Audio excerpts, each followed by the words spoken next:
आज ईरान और इजराइल एक दूसरे के सबसे बड़े दुश्मन हैं।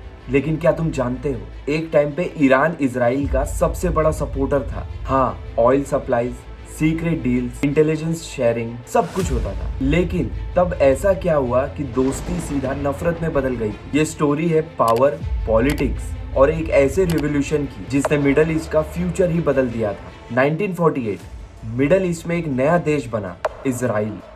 और जैसे ही इजराइल बना, ज्यादातर मुस्लिम कंट्रीज ने उसे रिजेक्ट कर दिया। लेकिन एक कंट्री अलग थी, ईरान। ईरान ने क्वाइटली इजराइल के साथ रिलेशन बना लिए थे। ओपन सपोर्ट नहीं, लेकिन बैकडोर फ्रेंडशिप शुरू हो चुकी थी। 1950 से 70s का मिडल ईस्ट आज जैसा नहीं था। उस वक्त अरब कंट्रीज और इजराइल कॉन्फ्लिक्ट पीक पे था। कोल्ड वॉर चल रहा था, यूएसए वर्सेस यूएसएसआर, और हर कंट्री अपना पावर और सर्वाइवल सिक्योर करना चाह रही थी। उस वक्त ईरान का रूलर था मोहम्मद रजा शाह पहलवी। उनका माइंडसेट सिंपल था, ईरान को मॉडर्न, पावरफुल और वेस्टर्न स्टाइल कंट्री बनाना।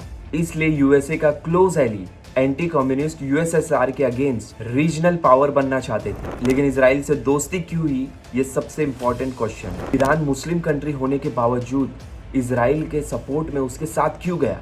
उस वक्त इजिप्ट, सीरिया, इराक जैसे अरब कंट्रीज इजराइल के अगेंस्ट थे और ईरान का भी उनसे टेंशन रहता था। तो स्ट्रेटेजी बनी अरब ब्लॉक को काउंटर करने के लिए इजराइल के साथ अलायंस बना ली। और अपने अलायंस को स्ट्रॉन्ग करने के लिए ईरान इजराइल को ऑयल भेजता था, क्योंकि इजराइल के पास अपना ऑयल नहीं था। इमेजिन करो, आज के एनिमीज तब एक दूसरे के लाइफ लाइन थे। अब बात करते हैं स्पाई कनेक्शंस के बारे में। ईरान की सीक्रेट पुलिस सवाक और इजराइल की एजेंसी मोसाद दोनों मिलकर काम करते। ट्रेनिंग, स्पाइंग, इंटेलिजेंस शेयरिंग, मतलब फुल पार्टनरशिप। बस ईरान की जो जनता थी, लोग थे, उनको ये पता नहीं रहता। फिर 1970s के एंड तक ईरान एक स्ट्रॉन्ग और एक मॉडर्न कंट्री बन चुका था। मोहम्मद शाह पहलवी के रूल में मॉडर्नाइजेशन चल रहा था। वेस्टर्न लाइफस्टाइल जोर शोर से प्रमोट हो रहा था। यूएसए के साथ क्लोज रिलेशंस थे ईरान के, और इजराइल के साथ सीक्रेट दोस्ती भी स्ट्रॉन्ग थी। बाहर से सब परफेक्ट और काम लग रहा था, लेकिन अंदर क्या चल रहा था ये जनता नहीं जानती। गुस्सा, फ्रस्ट्रेशन और रेबेलियन। ईरान की सीक्रेट पुलिस जो थी वो टाइम पे सेवेक, इसका काम था शाह के अगेंस्ट लोगों को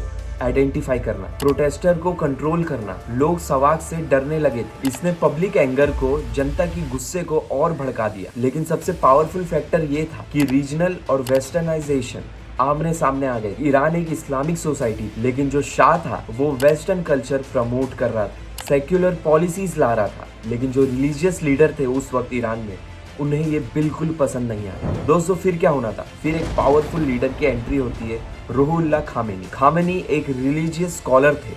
उन्होंने ओपनली शाह को क्रिटिसाइज किया। उनका मैसेज सिंपल और क्लियर था, शाह करप्ट है, वेस्टर्न इन्फ्लुएंस जो है वो खतरनाक है, ईरान को एक इस्लामिक सिस्टम चाहिए। इस वजह से शाह ने उन्हें एग्जाइल कर दिया, हटा दिया। उसके बाद 1978 में प्रोटेस्ट स्टार्ट हुए। पहले छोटे, फिर बड़े, फिर नेशन वाइड प्रोटेस्ट चालू हो गए। बहुत से लोग जो प्रोटेस्ट कर रहे थे वो स्टूडेंट, वर्कर और रिलीजियस ग्रुप के थे। सब एक साथ आ गए और सिचुएशन आउट ऑफ कंट्रोल हो गई। मास प्रोटेस्ट, स्ट्राइक, क्लैशेस होने लगे। शाह की पावर वीक होने लगी। आर्मी भी फुल्ली सपोर्ट नहीं कर रही थी। तब एक टर्निंग पॉइंट आया 1979 में। शाह ईरान छोड़कर भाग गया, पावर वैक्यूम क्रिएट हो गया, और फिर रूहुल्लाह खामेनी ईरान वापिस आ गए। खामेनी का क्लियर मैसेज था, इजराइल इलीगल है, पैलेस्टाइन को सपोर्ट करो, इजराइल हमारा एनिमी है। और जो तेहरान में इजराइल की एम्बेसी थी वो बंद कर दी गई और उसकी जगह पैलेस्टाइन एम्बेसी खोल दी गई थी ईरान के द्वारा। फिर यहीं से गेम ओवर हुआ और जो दोस्ती थी ईरान और इजराइल की ऑफिशियली खत्म हो गई। आज ईरान डायरेक्टली इजराइल से वॉर नहीं करता, लेकिन इनडायरेक्टली फाइट करता है ग्रुप्स को सपोर्ट करके, जैसे कि हिजबुल्लाह और हमास। तो सच क्या है? हाँ, ईरान और इजराइल कभी दोस्त हुआ करते थे, और सिर्फ दोस्त नहीं, स्ट्रॉन्ग स्ट्रेटेजिक पार्टनर्स थे।